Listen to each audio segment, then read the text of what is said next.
شروع اللہ کا نام لے کر جو بڑا مہربان نہایت رحم کرنے والا ہے۔ معزز مہمانوں کو اسامہ سپیکس میں خوش آمدید کہتے ہیں۔ امید کرتے ہیں کہ ہمارے معزز مہمانوں نے ہمارے چینل کو سبسکرائب کر لیا ہوگا یا ابھی کرنے لگے ہوں گے۔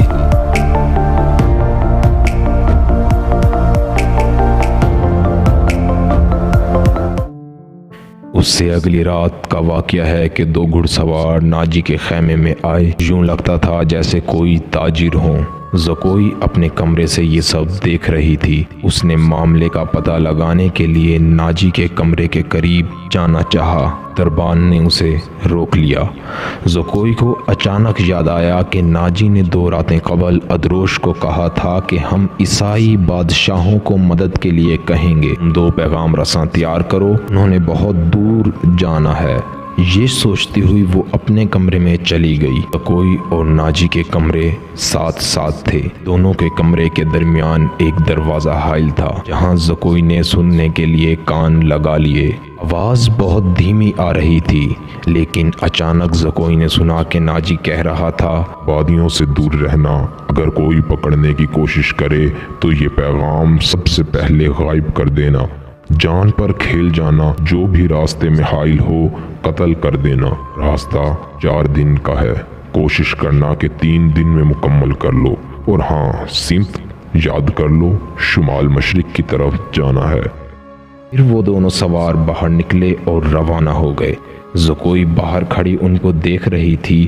جب ناجی نے زکوئی کو دیکھا تو کہا، اگر تمہارا دل خیمے میں نہیں لگ رہا تو تم حرم چلی جاؤ، مجھے یہاں بہت کام ہے، میں وہاں جا رہا ہوں۔ زکوئی حرم کی طرف روانہ ہو گئی۔ وہاں حرم پہنچی تو سب نے حیران ہو کر زکوئی کو دیکھا، پیار اور محبت سے استقبال کیا۔ وہ وہاں سب سے ملی اور پھر کچھ لمحوں بعد واپسی جانے کے لیے باہر نکل آئی۔ وہ ملازمہ جسے قتل کے لیے لالچ دی تھی وہ بھی وہاں موجود اور زکوئی کو دیکھے جا رہی تھی۔ باہر نکل کر زکوئی اپنے خیمے میں جانے کی بجائے صلاح الدین ایوبی کی رہائش گاہ کی طرف چل دی۔ قدم پیچھے ایک سایہ معلوم ہوتا تھا، ایسا لگتا تھا جیسے کوئی بھوت ہو۔ کچھ قدم آگے گھنی جھاڑیاں تھیں، وہ دونوں جھاڑیوں میں روپوش ہو گئیں۔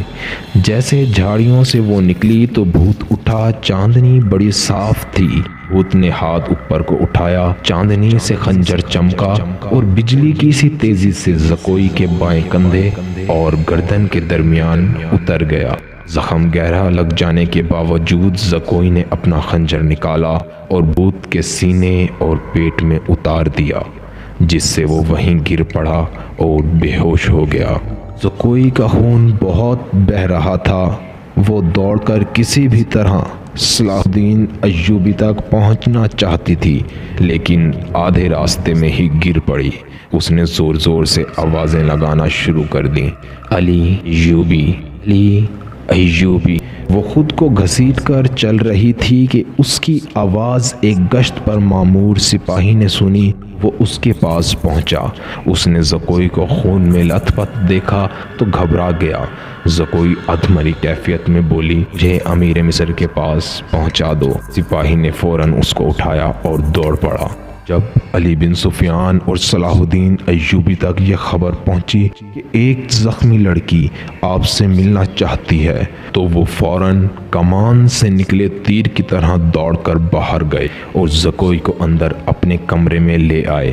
صلاح الدین نے کہا، جاؤ طبیب اور جراح کو بلاؤ۔ لڑکی خون میں لت پت تھی، بولی، کسی کو نہ بلاؤ، میں اپنا فرض ادا کر چکی ہوں۔ زکوئی بولی، شمال مشرق کی طرف سوار دوڑا دو، راستے میں 2 سوار جاتے نظر آئیں گے، وہ تاجر لگتے ہیں، ان کے پاس سلاڈ ناجی کا تحریری پیغام ہے جو عیسائی بادشاہ فرینک کو بھیجا گیا ہے۔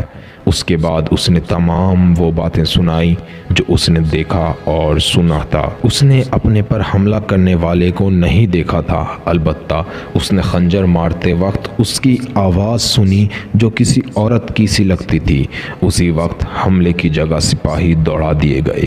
زکوئی صلاح الدین ایوبی کو بڑے عقیدت سے دیکھتی جا رہی تھی اور بولی، اللہ آپ کو اور آپ کی سلطنت کو سلامت رکھے، آپ شکست نہیں کھا سکتے، مجھ سے زیادہ کوئی نہیں بتا سکتا صلاح الدین ایوبی کا ایمان کتنا پختہ ہے۔ پھر اس نے علی بن سفیان سے کہا، کیا میں نے اپنا فرض صحیح طریقے سے پورا کر دیا ہے؟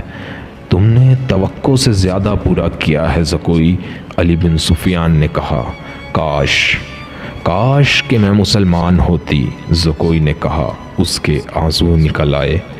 اس نے کہا، میرے اس کام کا جو بھی معاوضہ دینا ہو وہ میرے اندھے باپ اور سدا بیمار ماں کو دے دینا۔ ان کی مجبوریوں نے مجھے 12 سال کی عمر میں ہی رقاصہ بنا دیا تھا۔